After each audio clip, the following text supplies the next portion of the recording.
भाद्रपद मास के शुक्ल पक्ष की एकादशी तिथि को परिवर्तनी एकादशी कहा जाता है। हिंदू धर्म में इस एकादशी का अत्यंत विशेष महत्व है। इसे पद्मा एकादशी और जलझूलनी एकादशी के नाम से भी जाना जाता है। मान्यता है कि चातुर्मास के आरंभ में भगवान श्री हरि विष्णु क्षीर सागर में शेषनाग की सैया पर योग निद्रा में चले जाते हैं।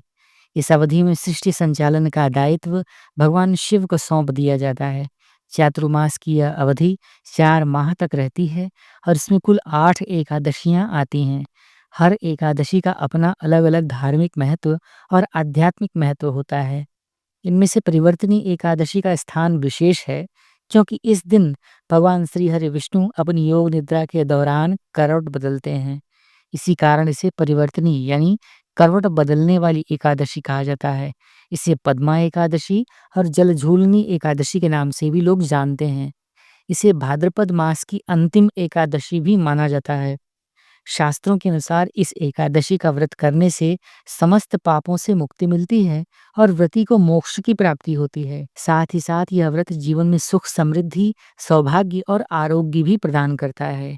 इस दिन व्रत करके भगवान श्री हरि विष्णु की पूजा अर्चना करने से वाजपेय यज्ञ के बराबर फल प्राप्त होता है। तो आइए आज की इस वीडियो में आपको यह बताते हैं कि भगवान श्री हरि विष्णु की यह परिवर्तनी एकादशी की शुभ तिथि, शुभ मुहूर्त, पूजा विधि, मंत्र और पारण का समय क्या है।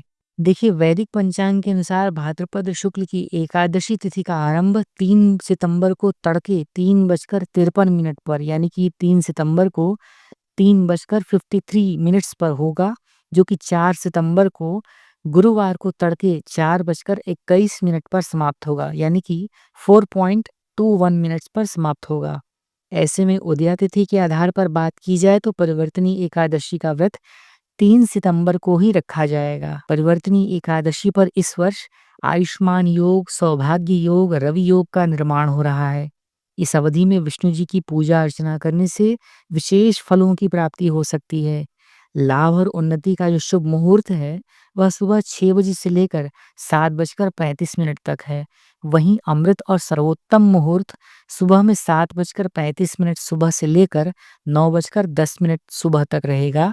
आयुष्मान योग की बात की जाए तो प्रातः काल से लेकर शाम को 4:17 तक आयुष्मान योग बना हुआ है। सौभाग्य योग 4:17 शाम को आरंभ होकर लगा रहेगा। वहीं रवि योग सुबह में 6 बजकर सुबह से लेकर रात के 11:08 तक बना रहेगा। तो इस प्रकार से आपने खुद ही देख लिया कि कितने सारे शुभ योग इस दिन पर बन रहे हैं। हालांकि इस साल परिवर्तनी एकादशी के दिन भद्रा का भी साया बना रहेगा। तो इस समय भद्रा का वास पाताल लोक में है। बता दें कि इस दिन भद्रा का आरंभ शाम 4:12 से प्रारंभ होगा, जो 4 सितंबर को तड़के 4:21 तक रहेगा। इसके अलावा परिवर्तनी एकादशी पर राहु काल दोपहर में 12:20 से शुरू होगा, जो दोपहर में 1:55 तक लगा रहेगा। इस प्रकार परिवर्तनी एकादशी व्रत का पारण 4 सितंबर 2025 को दोपहर में 1:36 से लेकर शाम 4:07 के बीच किया जा सकता है। इस दिन हरिवासर का समापन सुबह में 10:18 पर होगा।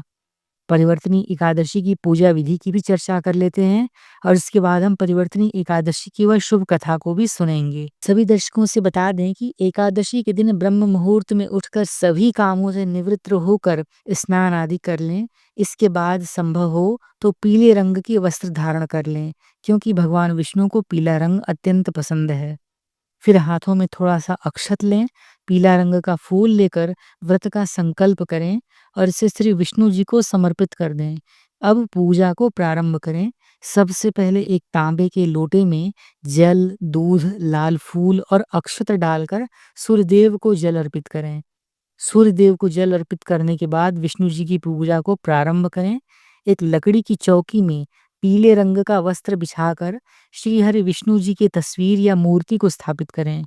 इसके बाद पीला फूल, चंदन, अक्षत, अष्टगंध आदि अर्पित करने के बाद भगवान को भोग लगाएं। इसके बाद घी का दीपक जलाएं और धूप दीप जलाकर विष्णु जी के मंत्र, चाहे विष्णु सहस्त्रनाम का मंत्र हो या फिर विष्णु चालीसा हो या व्रत कथा का भी पाठ कर सकते हैं और अंत में आरती अवश्य करें। अब आपको भगवान विष्णु की वह पावन कथा भी सुना देते हैं। आपने कई कथाएं सुनी होंगी, तो आज आपको यह भी बता दें कि इस कथा का संबंध राजा मानधाता से भी है। वही राजा मानधाता जो भगवान श्री राम की पूर्वज थे।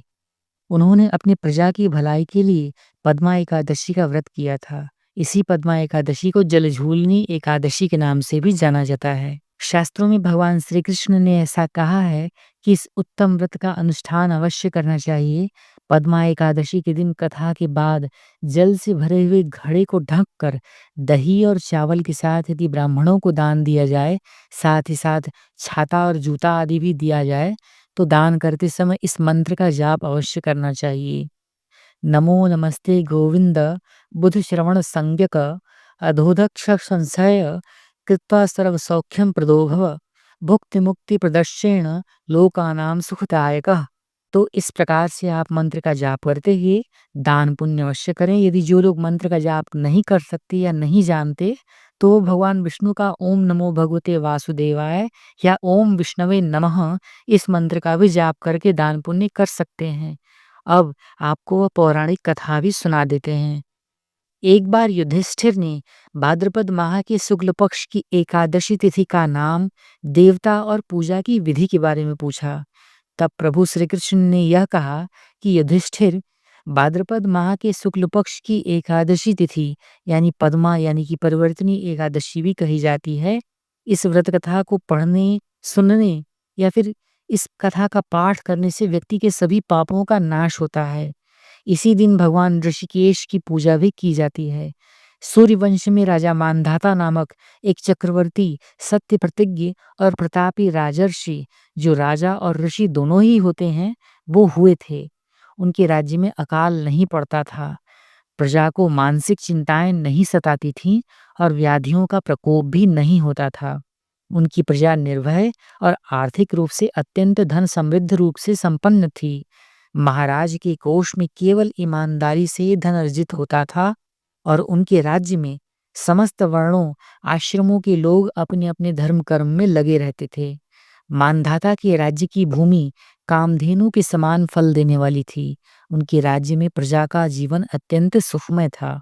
एक बार किसी कर्म के फल भोग के कारण राजा के राज्य में 3 वर्षों तक बारिश ही नहीं हुई, जिससे भूख से पीड़ित राजा, प्रजा और सभी लोगों को कष्ट होने लगा। प्रजा महाराज के पास आकर यह कहने लगी कि आपको प्रजा की बात सुननी चाहिए।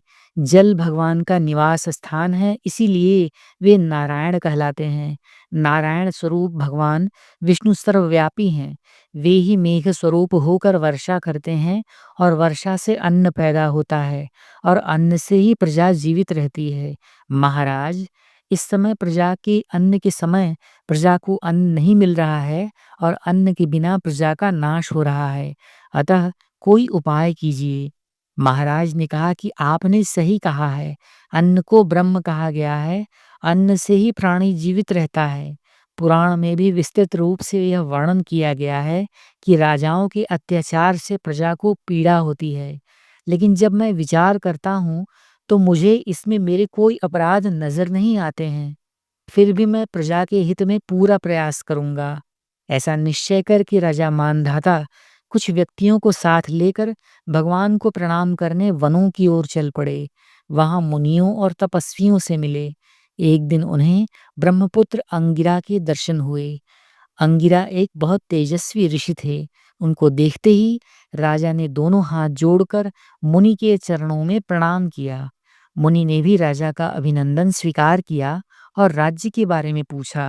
राजा ने प्रजा का हाल बताकर मुनि के स्वास्थ्य के बारे में पूछा। मुनि ने राजा को आसन और अर्घ्य दिया। मुनि ने राजा के आने का कारण पूछा तो राजा ने यह बताया कि मेरे राज्य में सब कुछ अच्छा चल रहा था, लेकिन किसी कारणों के कारण वर्षा का अभाव हो गया है। इसकी कारण मुझे पता नहीं है। ऋषि अंगिरा बोले, सत्ययुग सबसे उत्तम युग है। इसमें लोग परमात्मा के चिंतन में लगे रहते हैं। इस युग में केवल ब्राह्मण ही तपस्वी होते हैं, दूसरे लोग नहीं। तुम्हारे राज्य में एक शूद्र तपस्या करता है और इसके कारण वर्षा नहीं होती है। तुम इसके प्रतिकार में यज्ञ करो, यह दोष शांत हो जाएगा और वर्षा होने लगेगी। राजा ने कहा कि मुनिवर, एक तो वह तपस्या में लगा है और उसका कोई अपराध भी नहीं है, इसलिए मैं उसकी तपस्या में अवरोध उत्पन्न नहीं करूँगा। आप दोष को शांत करने वाले किसी धर्म का उपदेश दीजिए। ऋषि बोले, राजन, यदि ऐसी बात है तो एकादशी का व्रत करो। भाद्रपद मास के शुक्ल पक्ष में जो पद्मा नाम से एकादशी होती है, उस व्रत के प्रभाव से निश्चय ही उत्तम वृष्टि होगी। तुम अपनी प्रजा और परिजनों के साथ इसका व्रत करो। ऋषि का यह वचन सुनकर राजा अपने घर लौट आए। उन्होंने प्रजा के साथ भादव मास की इस पद्मा एकादशी का व्रत किया। इस प्रकार से व्रत करने पर मेघ पानी बरसाने लगे। हरी भरी खेती से धरा सुशोभित होने लगी और उस व्रत के प्रभाव से सभी लोग सुखी हो गए। तो इस प्रकार से पद्मा एकादशी की अथवा जलझूलनी एकादशी अथवा परिवर्तनी एकादशी की यह उत्तम पावन कथा मैंने आपके साथ कई शुभ संयोगों, व्रत के पारण विधि, व्रत के शुभ मुहूर्तों के साथ प्रस्तुत की है। अगर आपको यह वीडियो अच्छी लगी है तो जय श्री हरि विष्णु का कमेंट बॉक्स में जयकारा लगाते हुए वीडियो को लाइक करें, चैनल सनातनी ज्योतिष को सब्सक्राइब करें और बेल आइकन को ऑल पर सेट करें। एक नई कथा लेकर, एक नई धार्मिक वीडियो लेकर पुनः मिलते हैं। तब तक के लिए आप सभी को हार्दिक आभार। जय श्री हरि विष्णु की।